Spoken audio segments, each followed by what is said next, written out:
Does everyone see that?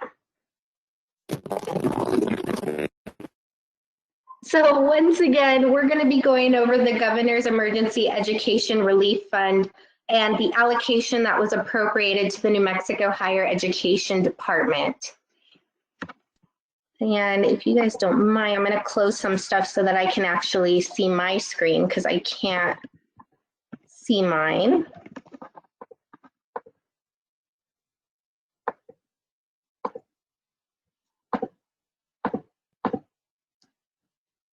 There we go.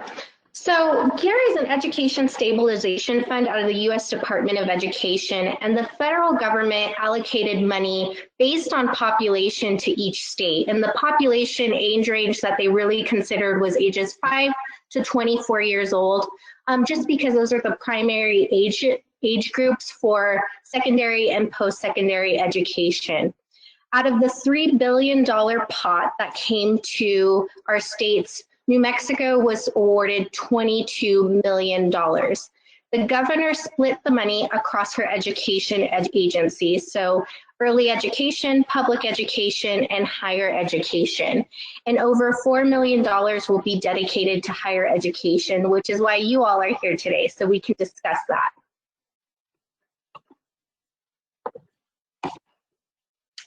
We have dedicated our pot of money, the $4 million, on the spectrum of education in New Mexico, because higher education really is a leader, not only in higher ed, but also early childhood development. We also create educators out of the K-12 sphere. We also support higher education as a whole. That is our primary mission, but we also support small businesses through our small business development centers, which many of you have on your campuses. So we've been looking at this $4 million as supporting the spectrum of education and the workforce in the state of New Mexico. Eligible applicants include public and tribal colleges that demonstrate a significant need based on COVID-19, because as we know, it's impacted not only businesses, but it's impacted you all as well. Collaborations of higher education institutions are also allowed so long as you participate in the allowable considerations and things of that nature. And our ultimate beneficiaries include folks from early childhood, families, all the way to our care providers. In public education and higher education, focused on our educators themselves and our students, and small businesses. Because like I said before, a lot of your institutions have these small business development centers, and you guys are also part of the equation of our recovering economy in a post-COVID environment. And Ricky, I'll go ahead and let you take it to the allowable activities and our metrics. Thank you, Stephanie. Appreciate it. I apologize again for, if you'll go one slide back. There you go. Thank you. So what we want to do, of course, is we want to maximize the use of funding to really inspire innovation and creativity within your communities and regions. And certainly the review teams are going to look more favorably on proposals that really do create opportunities for educators and businesses alike to enhance the quality or sustain the quality of services that they're providing in a remote environment as a result of COVID. Some of the allowable activities include preparing instructional providers, and that of course ranges from professional development for pre-K, 12, and post-secondary educators to ensure that the work they are doing is, or the quality of work is not being impacted by the variations to instructional delivery that have taken place over the past several months. Along with that, we are interested in activities that help prepare families and students for operating in a remote or hybrid environment at this time. So those activities include preparing families to further support students during at-home or hybrid instruction, and supporting students in a number of ways, including access to steady internet and development efforts that help them to be more successful in operating remotely or in hybrid formats. Building institutional capacity is key. We understand that institutions, both again pre-K K-12 and post-secondary institutions are certainly struggling with the IT capacity, the instructional supply capacity to ensure that in educational quality is high at this time. So we certainly look forward to seeing activities that help the institutions that are providing instruction at this time build their capacity to remain at the forefront of a high quality education delivery. Improving connectivity is key, especially in remote communities.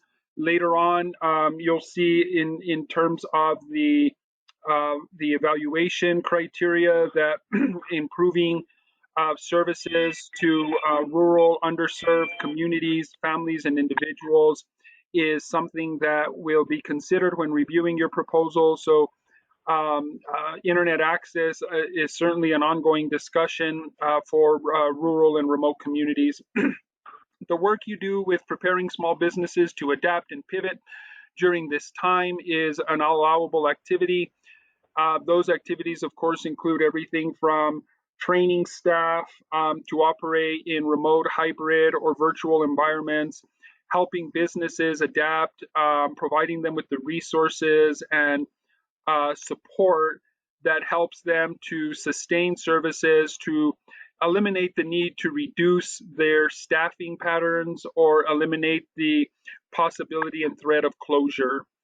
Modernizing workforce programs, of course, includes everything from the development of new programs, but certainly focusing on quick turnaround, boot camp and short-term, even not for credit programs that help New Mexicans return to work at this time. Those activities, of course, are encouraged to occur in partnership with small businesses to be sure that there are jobs and employment opportunities waiting at the end of that effort for New Mexicans to become retooled and retrained. And certainly providing childcare services has been identified as a primary barrier and challenge for families who are seeking employment opportunities at this time. So there again, those include services that help them perform work remotely while supporting their children who are taking classes remotely or in a hybrid format, or creating collaboratives and support systems that help parents return to work while ensuring that their children are taken care of and are receiving the supportive services that children need to be successful in school at this time. So that's a rundown of allowable activities. Next slide, please, Stephanie.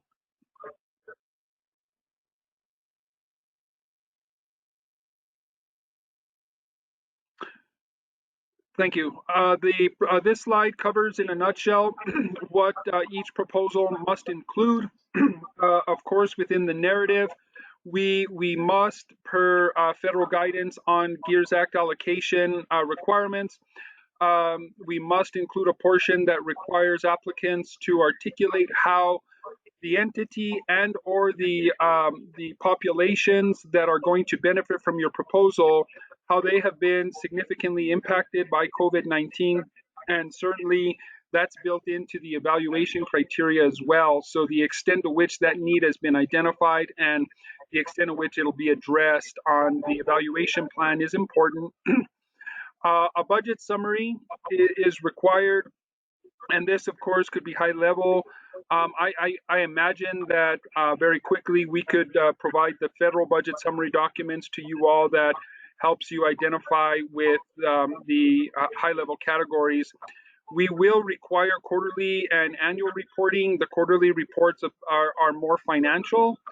So what we'll likely do is for you all is we'll publish the report that DFA is requesting from us so that you all can prepare a budget summary that aligns with that report because it'll be what we request from you all throughout the award period on a quarterly and annual basis. We would appreciate that the proposals include partnership agreements and letters of commitment.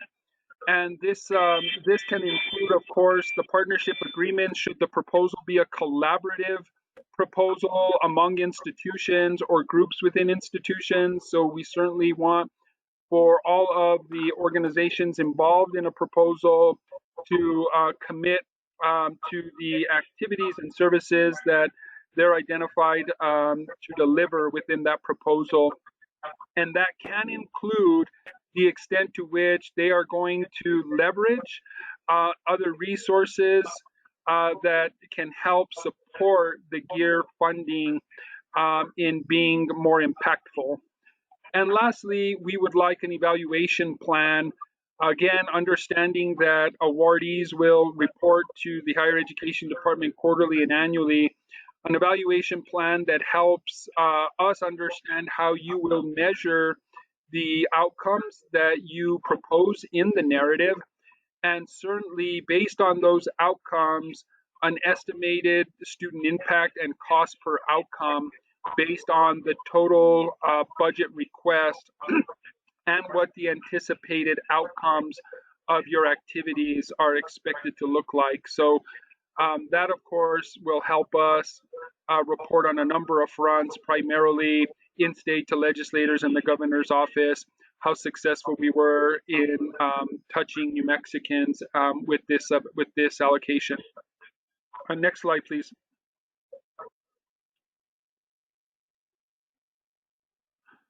So again, here the proposal review rubric.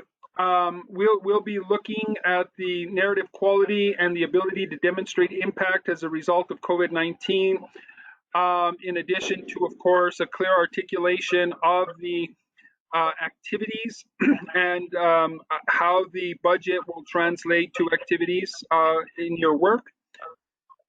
We'll be looking to determine how you are impacting underserved or at-risk populations and or communities in your work. The evaluation plan, of course, is going to measure the capacity to measure your target group impact. So certainly we would like for you to identify metrics and outcomes that can be supported with your capacity to gather that information, to collect that data, and report on that data throughout the project. And to be sure, we expect that some of that would include partnerships as well, perhaps with other agencies in your communities or other state agencies. We'll be looking at the budget summary and cost efficiency of participant impact. In a nutshell, ensuring that the budget is highly dedicated to direct participant support services. For that reason, you'll see later on in the considerations that we have capped administrative costs to 10%. Federal guidance allows the administering agency to set that cap, and that cap is going to be set for each sub-grantee as well, should you be awarded through a collaborative.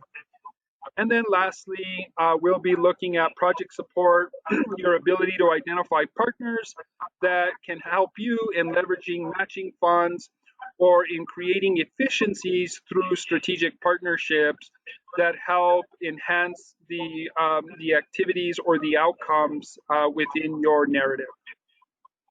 Next slide, please. Some important things, and this slide here captures some of the questions that we've received up until this point, and of course we'll leave plenty of time to answer any additional questions you may have. The funds must be obligated by September 30th, 2022, so we ask that as you develop a project timeline, that you anticipate being able to exhaust the funds and or obligate them essentially by September 30th of 2022. That date comes directly from federal guidance on when we need to exhaust the funding, otherwise it'll revert. Again, here we indicate that administrative costs may not exceed 10% of award or subgrant award. So for example, if a collaborative award is made and there are 3 institutions each receiving a portion of that larger award, then that institution's administrative costs are limited to 10% of their sub-award. Proposals may include costs for any allowable expenditures incurred on or after July 1st of 2020.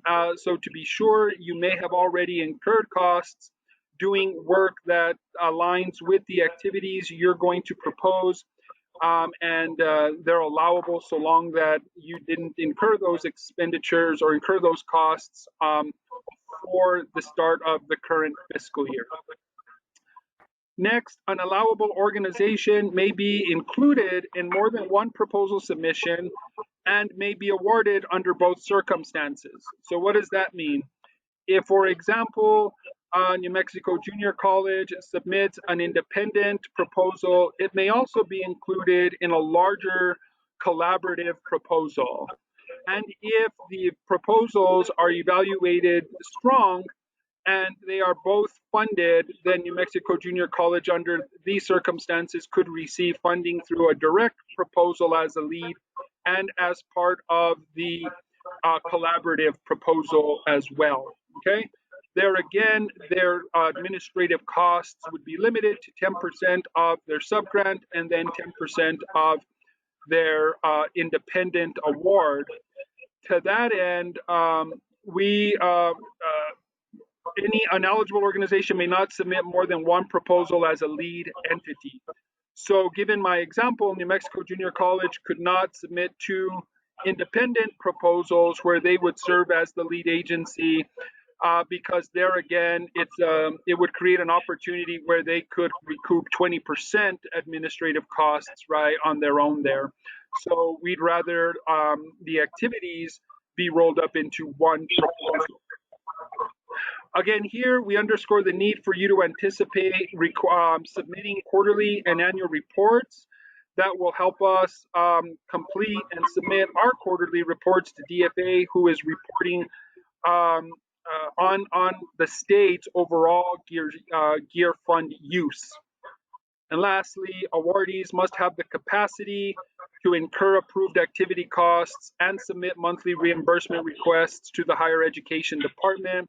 And that essentially is a note about cash flow. And you've got to be sure that your proposal timelines don't create cash flow issues for the institution. We'll, of course, try to hold ourselves to a net 30 on the reimbursements, but we understand a monthly reimbursement request process is highly likely at this time or necessary. So we'll reimburse institutions based on that model. So I think that's it in a nutshell, Stephanie. The timeline, which we've just kind of visualized here, pulled out directly from the RFP. The due date for proposals is 9/11. I didn't really see that. 9/11, yeah. We'll go to work on reviewing proposals, and we expect to have that work done in 10 days. And we hope and we expect that award notifications would be issued by September 24th, 2020. So that timeline is important, of course, because in the provisions for allowable expenditures, certainly at this point, expenditures that align with your proposal activities that are taking place now could potentially be eligible for reimbursement. So through of course, the start of the fiscal year. So that's all we have. And what we want to do now is open it up to questions. And what I can do is hit the first couple that we got here in the chat. And one of them is, can different departments submit different proposals from one university? And there again, only one lead proposal per institution will be entertained. To be sure, if one lead proposal from an institution comes, a department could be included in a collaborative proposal, but we won't allow one institution to create lead departments for multiple proposals. So that's the answer to that question. The next question, which we were just hoping wouldn't come up, the award ceiling. To be quite honest, we went back and forth on this. Ricky, Stephanie, looks like we have some questions showing up in the chat box. Sure. Can you guys still hear me okay? Okay. So on the chat box, we got a question here about the award ceiling. And we didn't want to provide some arbitrary amount on to that question. So we're going to give you kind of a roundabout answer, and we hope it helps guide your work. Our hope is to maximize the impact of this funding on a statewide level. And certainly, a single proposal could emerge that could achieve that level of impact. But if we receive one proposal at a very high budget request amount that doesn't achieve a strong statewide impact, then it will make it difficult for the agency to award that proposal if it limits our ability to really achieve statewide impact. So again, an example would be if we receive a proposal that centralizes services and impact to, for example, one region of the state, and that proposal comes in at $3.5 million. And we really see a lot of merit to three other proposals that do provide services to other remote and rural and underserved communities throughout the state. It will become very difficult to fund the larger proposal because it will impact our ability to, of course, impact other parts of the state. So again, without throwing out an arbitrary figure for both a single proposal and a collaborative proposal, we just want to share that institutions and applicants should be mindful that if the proposal is going to be a high dollar request, it should have a high statewide impact component to it. Otherwise, it does become difficult to fund a single costly proposal without considering others. So I hope that answers the question there. Stephanie, you want to go ahead and pick up some others? Yes, so one that I saw from Wanda is, can different departments submit different proposals from one university? And what we're asking for is one comprehensive proposal from our universities that can encompass different allowable programming that you can ask for. For example, if there's a childhood education center that you have at your university and you want to expand those services to your faculty, staff, and students, you can do that in the proposal in addition to asking for an increase in your connectivity and addressing those infrastructural issues in your university's community as well. But we ask that it be in one comprehensive proposal that we can look at it that way. Is, are there any budget restrictions other than the 10% admin cap? Right now there aren't. What we can do is, there is federal guidance, of course, that we must adhere to. So what we can do is send out a link to that federal guidance on other unallowable, all right, activities that of course we must be aware of, and we can publish that, and we'll just make that link available because it's consistent with federal guidance. A page limit for the yeah. Go ahead. I was going to touch on a different question. Go for it. We got a question about capital expenditures and construction, and no, GEER funding will not cover capital or construction expenditures at this time. The other is there a limit on the number of partnership applications higher education institutions can participate? No, not at this time. As long as you guys are applying collaboratively in one application, that is fine. And also a page limitation. No, we didn't think that through, obviously, but you know, just use your best discretion when submitting your proposal onto what is necessary for you to convey your point. Go ahead, Ricky. All right, let's see here. I want to verify the period of expenditure is July 20, basically the start of FY21 through September of 22, and that is correct.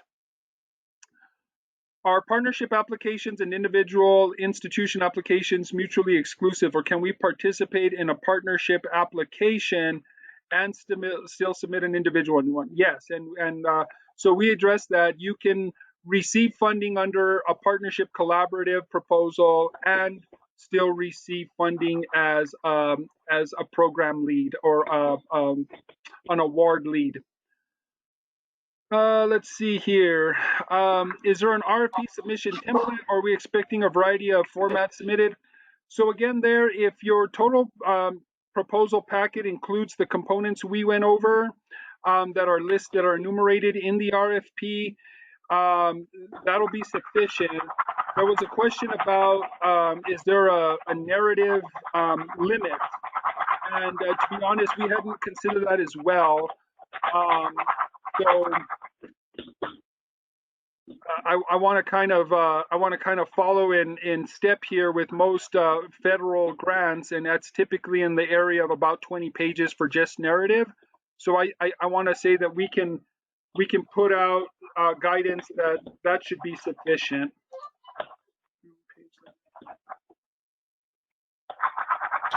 We will share today's PowerPoint, and we are also recording it, so we will provide that today after this discussion.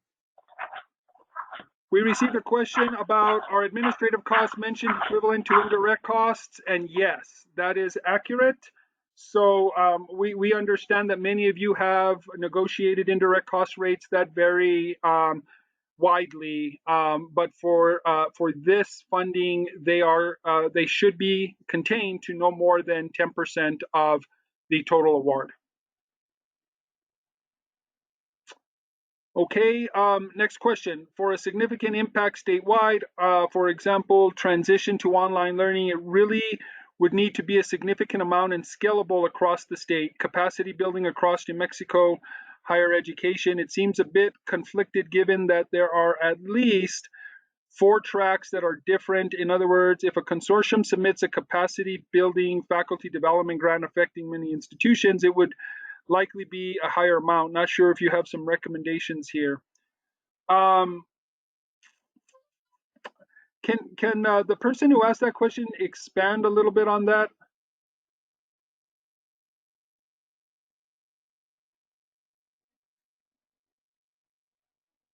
While we're waiting for Otto to unmute, there was another question that was sent to me about if they are partnering with a local education agency through PED, can they also apply for PED GEER funds? You can do a separate application for another agency to receive GEER funds, so long as you go through their process and they approve you. Now, Otto, are you unmuted? Go ahead and ask your question. Yeah, sorry, I wasn't sure I could unmute. Yeah, I mean, basically, you know, if we were to see a consortium submission that tried to look at scaling online learning, conversion of courses to online learning, you know, affecting, let's say, you know, 10 universities, higher ed institutions in New Mexico, it would take a lot of instructional designers, a lot of sort of hand-holding to really ramp up quickly. It's probably in the neighborhood of 1 million or 2 million easy, and there's 4 million there. So my question really is, you know, how do we think about this? Because that's just one example. It may be true for the other tracks as well, whether it's supporting families or so on. I mean, how do we, as we submit these, we don't want to be putting out a $2 million proposal if it really has no chance, is my point. Sure, and again, I think that we strongly encourage larger projects that again have the capacity to have broad statewide impact, and there's no issues. That's why we haven't set this ceiling amount, right? We're not saying that a $3 million or a $2 million proposal would not be entertained or even looked on favorably.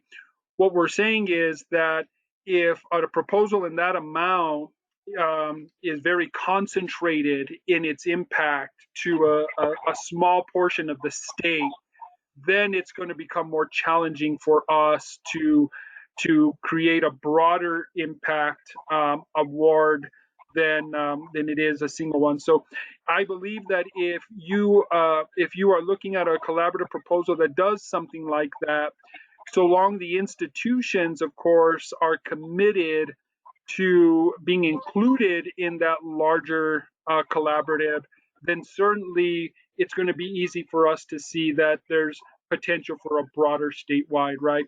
What we don't want to see is a proposal that suggests that we're going to request a large amount, and the potential impact if we do this and other people follow in our work, there could potentially be broader impact. That's why the letters of commitment and partnership agreements on the front end help us identify that other institutions are committed to moving in that direction.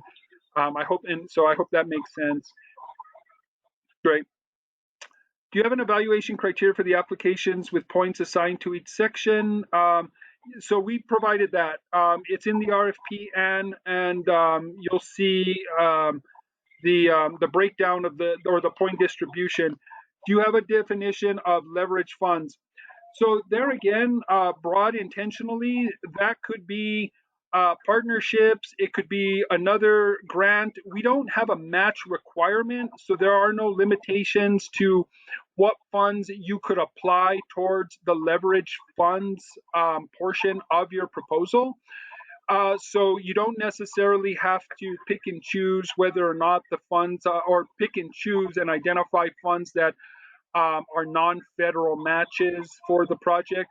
But if you have received other federal, state grants, other GEER funding, etc., you could certainly identify how those other funding sources are coming together with the GEER allocation from higher ed to create capacity to do the work you're proposing.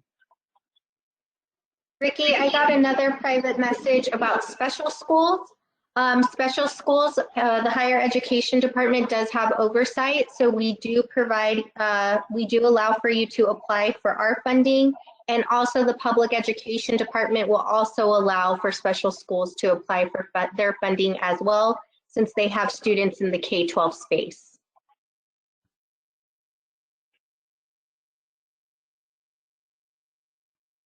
Great. I think we got all of them in the chat box. I think so too. Are there any others? Yeah, hi, this is Dwayne Arudi from the University of New Mexico. I did put a couple in the chat box that probably got lost in the mix.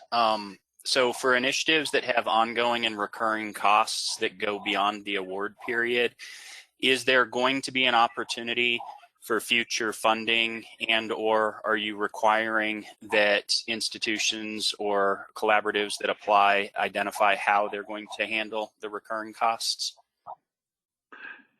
I think that would be important if your project timeline extends beyond the September 2022 date. Then I think it will be key to identify how expenditures beyond that period are going to be supported, so that we don't make an assumption that you didn't have an understanding of when the expenditures needed to take place. So certainly, if your performance outcomes are going to extend beyond the date at which funding is got to be committed, then you can then it would be good to identify how those activities are going to be supported following the September 2022 deadline. The question about continued funding, at this point we've been made aware of that September 2022 deadline for fund reversion. If we receive something different at any point, we'll communicate that to you all. Otherwise, we don't have anything that would allow us with confidence to say there's a possibility for continued funding after that deadline. Thank you. And the second question that I had earlier is this an all or nothing on the applications, or once you review all of the application submissions, will you consider partial funding of multiple applications? That's a great question, and if you don't mind letting us kind of chew on that for a bit, And let me give you an example of why I think that might be necessary. Let's just say, for example, an institution is part of 2 collaboratives, okay, and then they also received funding as a lead. Well, if we wanted to fund both of the collaboratives and that institution's independent proposal, then we may want to suggest that they be removed from one of the collaboratives, and perhaps the total award amount for that collaborative would be reduced, right, by that institution's portion. Or perhaps we'd go back to the lead institution and give them an opportunity to modify the distribution of the award. So let us chew on that for a bit and get back to you early next week, so we can kind of consider the scenarios that would present themselves, and we give you a good strong answer there. Thank you very much, Ricky.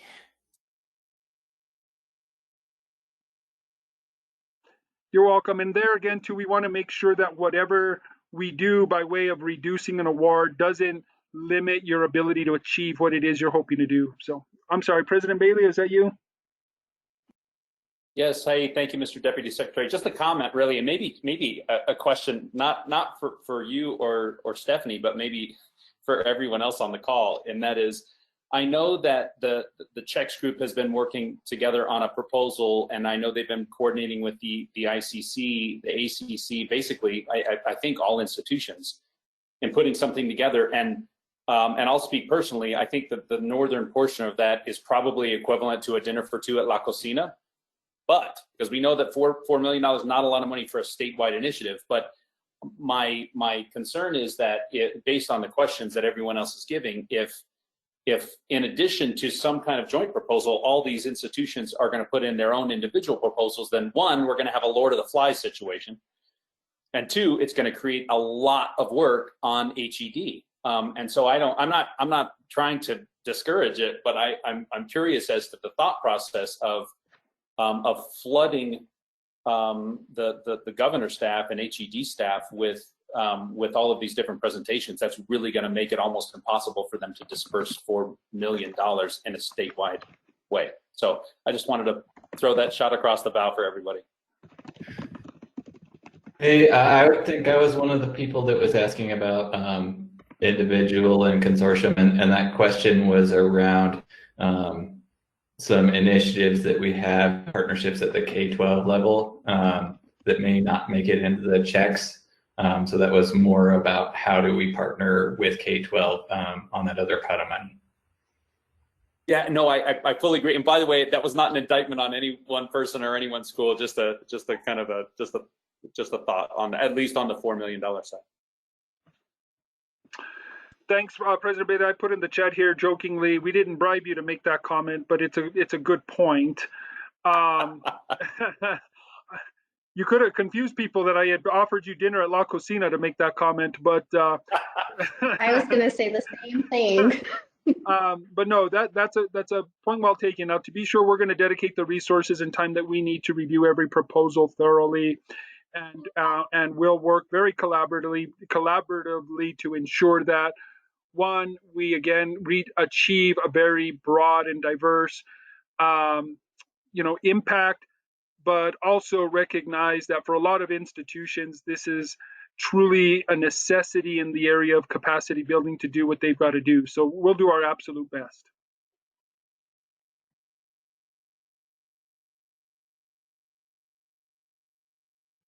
All right, wonderful. And go ahead. I asked this question in the chat and it was responded to, but I asked if groups like CUP or other consortium groups could submit proposals, and Stephanie said that they can. So in those cases, those won't be counted again against institutional asks.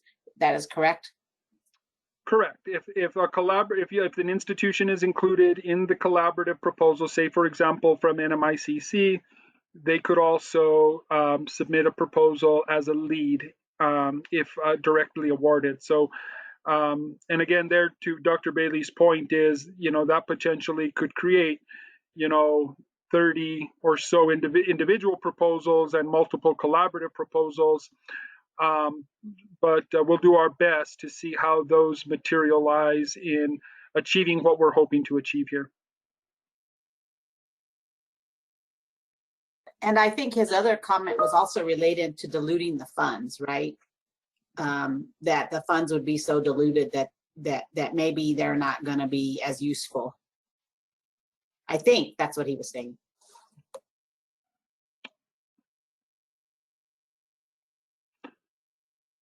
All right, well, just to reiterate again, we will make the PowerPoint available. We'll make a recording of this available. We are going to provide clarification on a 20-page limit to the narrative, clarifying that our limitations to administrative costs are referring to indirect costs. Let's see, we're going to provide clarification that institutions could also apply for other GEER funds from other agencies while also applying to the higher ed fund. And we're going to clarify whether or not we would allow for applicants to modify request amounts, or if we would award an applicant at a reduced amount. So those are the things that I'm taking away. We'll got to publish for you all in the very near future.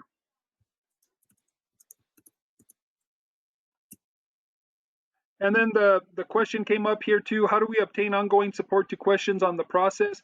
I think we'll make myself and Stephanie available for those. And what we'll try and do is for every question that comes in is keep an updated FAQ going for you all, so that if something comes in that we think might have might be relevant for everyone, we'll keep moving through the presidents and chancellors distribution list with any updates.